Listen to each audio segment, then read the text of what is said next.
শবে বরাতে মূলত কি কি আমল আছে? শবে বরাতে কি কি আমল আছে ভাই? শবে বরাত উপলক্ষে ওই রাতে করার জন্য হাদিসে আলাদা করে এই আমল, এই নামাজ, এত সূরা, এতবার, এরকম কোনো কথা কোনো বিশুদ্ধ হাদিস দ্বারা প্রমাণিত না। কিন্তু আমরা অনেকে মনে করি শবে বরাতের নামাজ এত রাকাত, প্রথম রাকাতে অমুক সূরা এতবার, দ্বিতীয় রাকাতে তমুক সূরা অতবার, এরকম একটা গদবাদা সিস্টেম আমরা অনেকে বানাই নিছি না? এগুলোর কথা কোনো হাদিস দ্বারা কিন্তু প্রমাণিত না। হাদিসের নামে, ইসলামের নাম মন গড়া কিছু করলে সেটা কিন্তু জায়েজ হবে না। তাহলে আমি কি করতে পারি?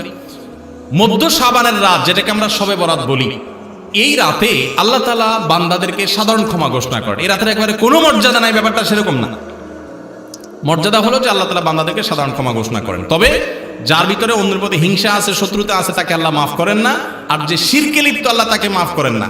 আপনি মাজারে সিজদা করেন আর শবে বরাতে সারা রাত মসজিদে সিজদা করতেছেন আর কান্নাকাটি করতেছেন, লাভ নাই, কারণ আপনি শিরকে লিপ্ত। শবে বরাতের সাধারণ ক্ষমা বা মধ্য শাবানের রাতের সাধারণ ক্ষমার মধ্যে আপনি পড়বেন না।